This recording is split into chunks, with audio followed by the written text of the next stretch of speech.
ये नेकलेस कैसा लगा? बहुत अच्छा है, लेकिन रेट के बारे में तुम मत सोचो। तुम्हें नेकलेस अच्छा लगा ना? अच्छा है। इसे पैक हाँ कर जी, दीजिए। ठीक है, चलता हूँ।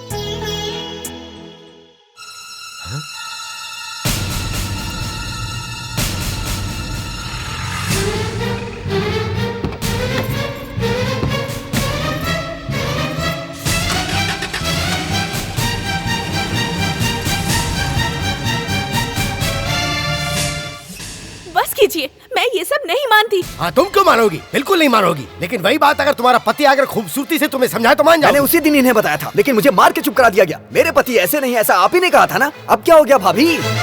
शिवा, देखिए बहन जी, आपका बेटा आपके लिए गौतम बुद्ध हो सकता है, उसके लिए उसका पति श्री रामचंद्र हो सकता है, पर इसका मतलब ये नहीं है कि हम लोग झूठ बोलेंगे। वैसे भी खुद के दामाद के ऊपर इतना बड़ा इल्जाम लगाकर अपनी बेटी का घर फोड़ू, ऐसा आदमी नहीं हूँ मैं। छी छी, आज नहीं तो कल उसके सारे कच्चे चिटे खुल ही जाएंगे।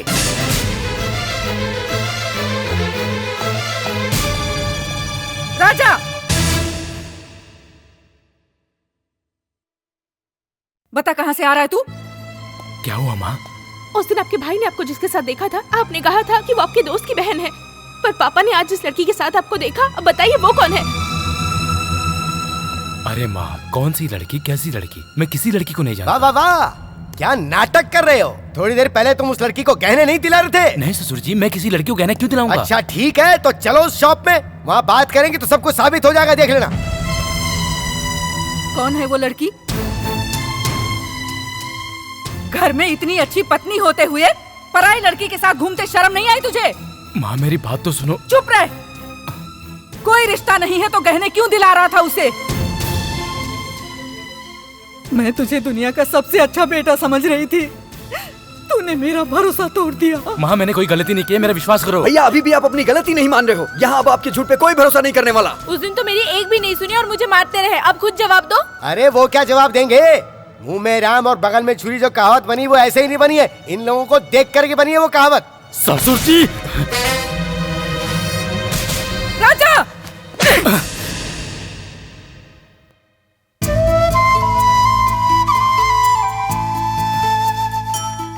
इतना बड़ा हो गया कि अपने ससुर पर हाथ उठा सके? जिस इंसान ने अपनी पूरी जिंदगी इज्जत से बिता दी, उनका बेटा होकर तू ऐसा है? छी छी, तुझे तो अपना बेटा कहते हुए शर्म आ रही है। माफ कीजिए भाई साहब, इसने आप पे हाथ उठाया इसलिए ही नहीं, इसे जन्म देने के लिए भी। चुप रह।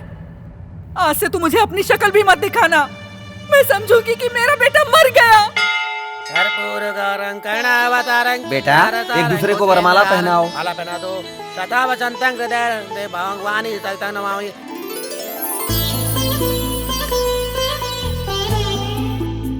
खुश रहो, हमेशा खुश रहो। पिताजी का आशीर्वाद भी तुम दोनों पे बना रहे।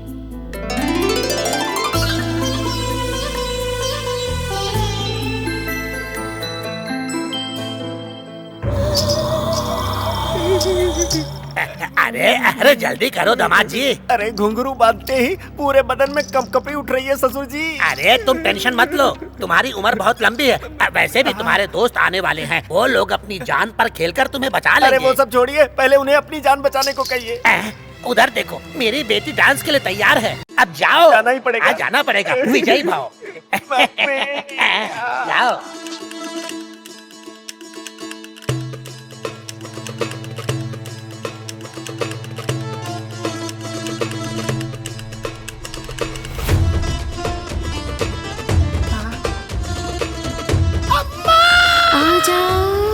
नहीं आऊंगा, नहीं आऊंगा, जा रहा हूं। ये क्या दामाद जी, वो तुम्हें बुला रही है, तुम पीछे हट रहे हो। शक्ल देख रहे हो, मुझे बहुत डर लग रहा है, नहीं जाऊंगा। अगर तुम नहीं जाओगे तो वो खुद आकर तुम्हें ले जाएगी।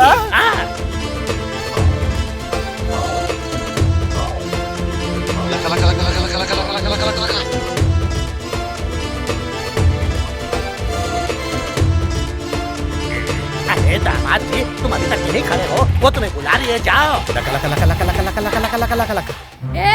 बैडी राजू, आ गया तू? इतने दिनों से मैं तेरा ही इंतजार कर रही थी, आज मेरे हाथों तेरी मौत होगी। अरे तू क्या मुझे मारेगी? तुझे तो मैं कब का मार चुका हूँ।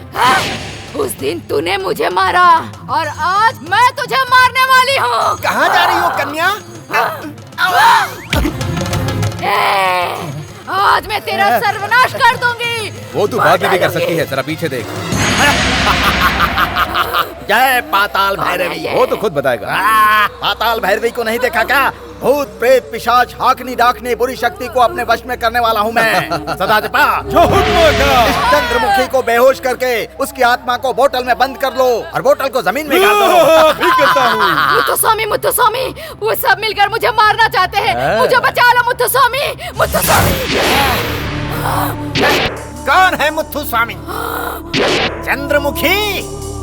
भोले भाले लोगों को कष्ट देने वाले के लिए गरुड़ पुराण में क्या सजा लिखी हुई है पता है तुम्हें?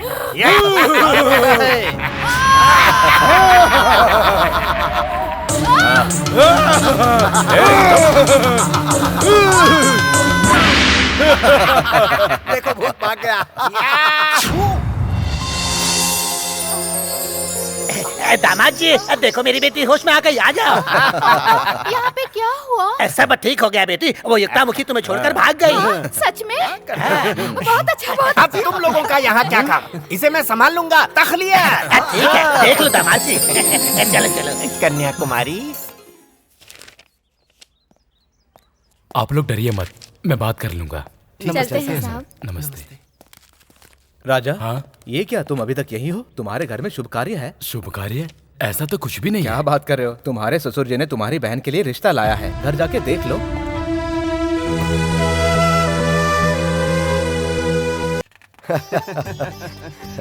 कुछ भी कहिए, हमारी कावेरी बहुत खुशनसीब है। ओएनजीसी में काम करने वाला मिलना कोई छोटी बात नहीं है। वैसे पगार कितनी हो जाती है महीने की? महीने के 30,000 रूपए। ओह वाह। पर उसके लिए बेटे को शहर जाना पड़ता है। हाँ तो उसमें क्या है, लड़की घर में रहा करती है और मर्द बाहर कमाने निकलते हैं। वैसे भी इतना सारा पैसा देने के बाद फ्री में शहर दिखाने वाले कहाँ मिलेंगे?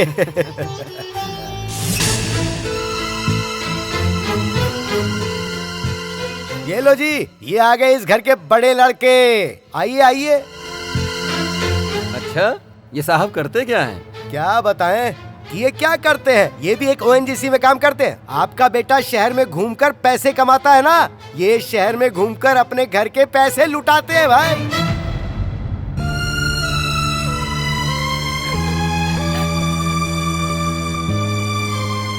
क्यों माँ? मेरी बहन को देखने के लिए आए और आपने मुझे बताया तक नहीं? आखिर मैं भी तो उसका बड़ा भाई हूँ ना माँ। तो बाकी की बातें कर लें। लड़की और लड़का अंदर बात करें, उन्हें तो आने दीजिए।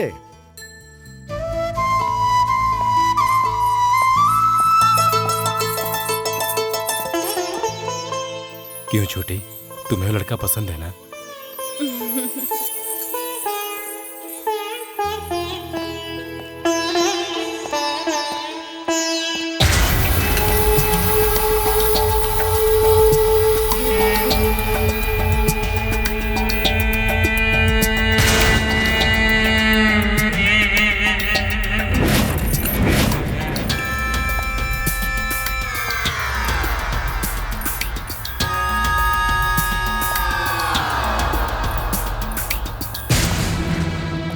शौक लगा क्या?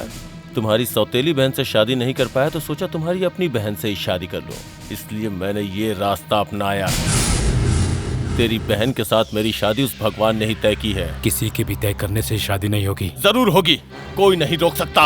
ए, कूल साले साहब, कूल। ज्यादा चिल्लाने से तुम्हारी ही इज्जत नीलाम होगी। क्या कहा था उस दिन? तुम्हारे लोगों पे मेरा साया नहीं पड़ना चाहिए। अब से तुम्हारी बहन मेरे ही साये में जिएगी। अब क्या कहते हो? तुम्हें मारने का शौक है ना, मुझे पलटवार करने का शौक है। क्या बलराम, सब लोग तुम्हारा ही इंतजार कर रहे हैं, तुम यहाँ क्या कर रहे हो? कुछ खास नहीं, मैं अपने होने वाले साले साहब से कुछ जरूरी बातें कर रहा हूँ। साला? यानी तुम इन्हें पहले से जानते हो? अरे हाँ, बहुत ज्यादा। ये तो मेरा क्लोज फ्रेंड है ना राजा? ठीक है ठीक है, चलिए अंदर आ जाइए। चलो भाई। क्या हुआ? गुस्सा आ रहा है? मारना चाहते हो? मारो। मारो, मारना, मार, मार मुझे, मारना।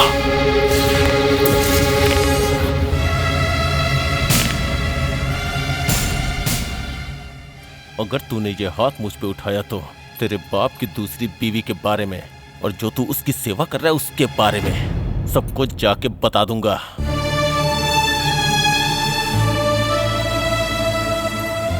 मैंने तुझसे कहा था ना, तेरी दी हुई चोट को जिंदगी भर याद रखूंगा। बस सिर्फ तेरी बहन से शादी हो जाने दे, फिर मैं तुझे और तेरे घर वालों को नर्क क्या होता है ये दिखाऊंगा।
ये आप क्या कह रहे हैं भाई साहब? सही कह रहा हूँ मैं।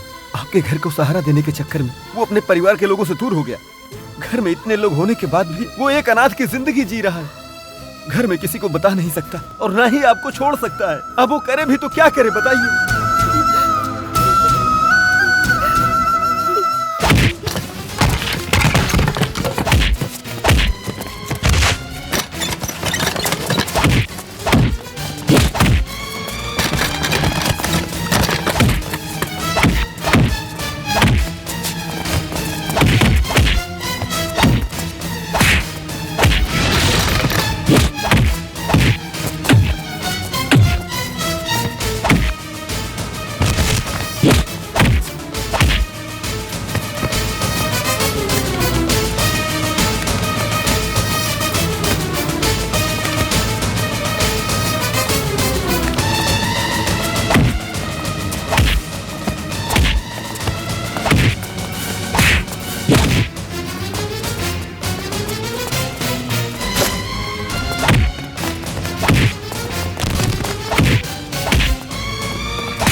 क्या कहा था?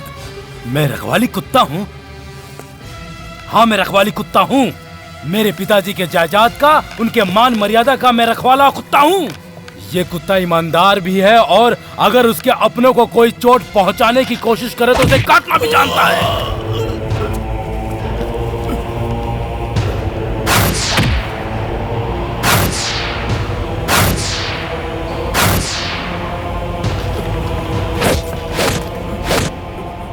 यही वो पैर है ना जिसे तूने मेरे पिताजी के सीने पर रखा था, रास्कल!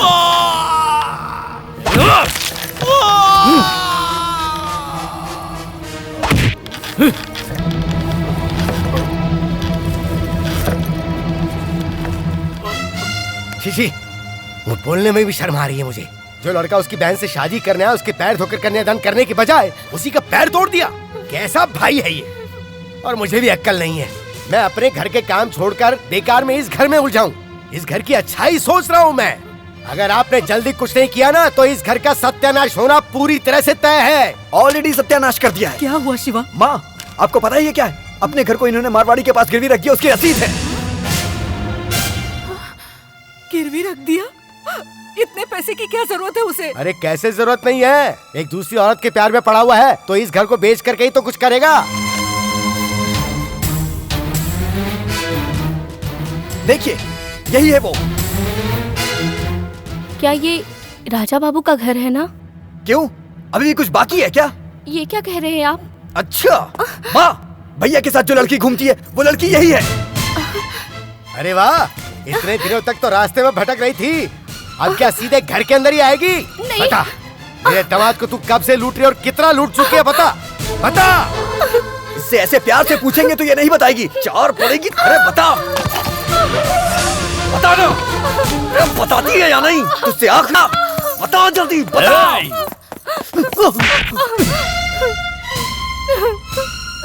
अरे तू इंसान है जानवर? शांति पे दोबारा हाथ उठाया तो जान से मार दूंगा। मार दे, सबको मार दे। ऐसे बेइज्जत होने से तो मर जाना अच्छा है। इज्जत के लिए जान देने वाले घर की तू ऐसे बेइज्जती करवा रहा है, तेरा नाश हो जाएगा, नाश हो जाएगा तेरा। ऐसे लोगों का कभी नाश नहीं हो सकता बहन, जो अपनी धन पत्नी के सामने दूसरी औरत को सहारा दे रहा हो और जिसे अपने घर परिवार की इज्जत का बिल्कुल मान नहीं। मेरी बेटी की जिंदगी तो बर्बाद कर ही दी इसने, अब और क्या बचा यहाँ? चल चलना।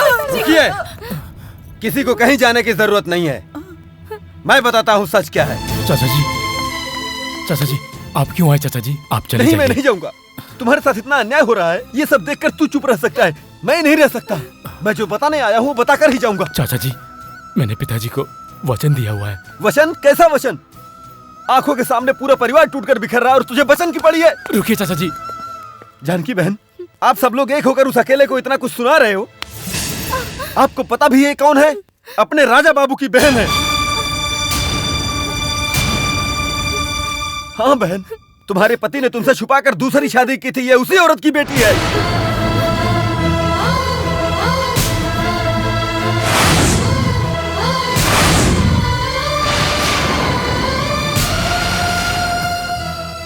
अगर सच का पता चल जाएगा तो तुम्हारा क्या होगा और उनकी इज्जत का क्या होगा? इसीलिए सच छुपाने के लिए राजा से वचन लिया था तुम्हारे पति ने। इसीलिए तुम लोगों के इतना बोलने के बाद भी उसने सच नहीं बताया और चुपचाप सहता रहा।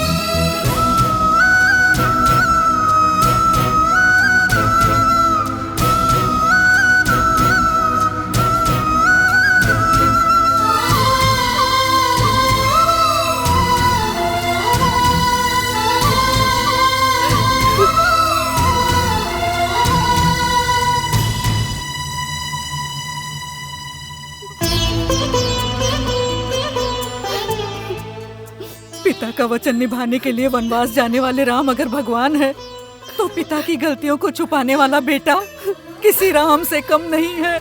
तू हमारा भगवान है बेटा, नहीं, मुझे माफ कर दे राजा। ये क्या कह रही हो माँ?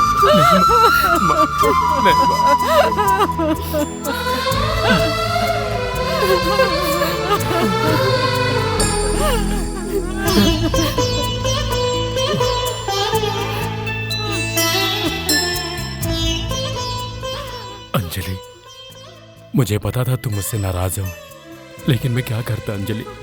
पिताजी को वचन जो दिया था, मुझे माफ कर दो अंजलि। ऐसी बात थी तो बताना तो चाहिए था ना। मुझे तुम जैसा दामाद होने पे बहुत गर्व है। अब तुम राजा की जिंदगी जियो। हाँ राजा बाबू, राजा बाबू, राजा बाबू, राजा बाबू, वहाँ बैंक में क्या चल रहा है और आप यहाँ घर पर हैं? क्या हुआ है? अरे अपने शिरोमणि जी दुशासन की तरह बैंक में आए महिलाओं की साड़ी खींच रहे हैं, उसी के लिए पुलिस ने उन्हें पकड़ लिया है। माँ, मैं अभी जाकर उनको छुड़ा के आता हूँ। चलो चलो चलो।